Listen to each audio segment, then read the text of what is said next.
L'Assemblée nationale vient de proroger pour la 85e fois l'état de siège dans les deux provinces de l'Ituri et du Nord Kivu dans sa plénière du jeudi 7 novembre 2024. Sans débat, la représentation nationale a, dans sa grande majorité, voté ce projet de loi présenté par le vice-ministre de la Justice, Samuel Mbemba. C'est suite à une motion incidentielle du député Meshak Mandefou du fait des redites à chaque fois que cette loi est examinée et de la perspective d'une évaluation de la situation sécuritaire dans l'est du pays fin novembre en cours. L'élu national Ladiango, lui par contre, n'était pas tendre à ce projet de loi.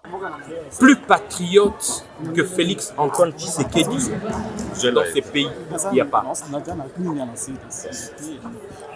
J'ai dit non à la prorogation de l'état de siège parce que nous avons vu le moyen que et la présidence, et les gouvernements, et l'Assemblée nationale ont mis pour endiguer l'insécurité dans la province de Nord Kivu, la province de l'Ituri.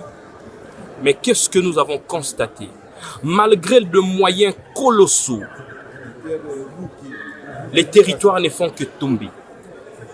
Écoutez, en tant que médecin, lorsque vous soignez, vous donnez des antibiotiques, vous donnez des antidouleurs,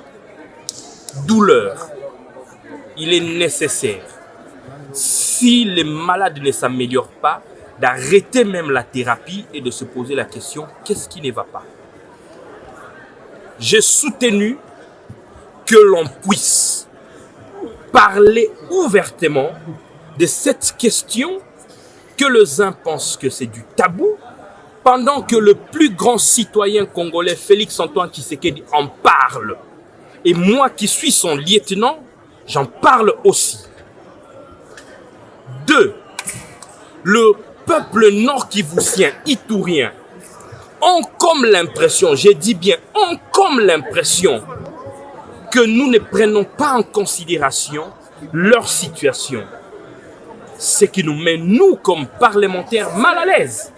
Cette situation qui est dans la province du Nord Kivu ainsi que dans la province de l'Ituri, l'état de siège ne paralyse pas que ces deux provinces. L'état de siège paralyse aussi la province de la Tchopo où je suis originaire. Pourquoi? Parce que ça ne permet pas à la circulation de personnes et de leurs biens tel qu'il se doit. Étant donné que les droits et devoirs des citoyens sont restreints par cet état de siège. Voilà pourquoi j'ai dit il est important que l'on puisse en parler sans tabou. Et puis, que l'on arrête avec cet état de siège et que l'on propose une autre thérapie qui pourrait guérir l'insécurité dans la République démocratique du Congo. Et signalons par ailleurs que plusieurs motions d'information ont été lues au cours de cette plénière, dont celle de Matata Pognon, sur la salubrité dans la ville-province de Kinshasa. Nous sommes très satisfaits parce que c'est le début d'une action. Pourquoi je suis intervenu? Parce que à la suite de la première motion de l'honorable chez Kitundu, il n'y a pas eu d'action qui ont suivi immédiatement.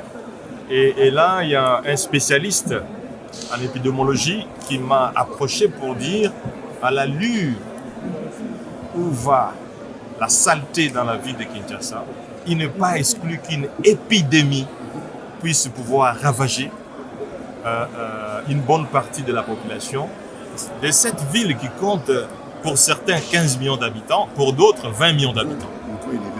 Et lorsque un expert dans le domaine vous prévient, à la veille des quantités de pluie qui s'annoncent avec les changements climatiques, vous voyez ce qui s'est fait, ce qui se passe en Espagne et ce qui se passe dans d'autres villes, et nous risquons de tomber dans un piège que nous connaissons déjà parce que nous communiquons par certains experts.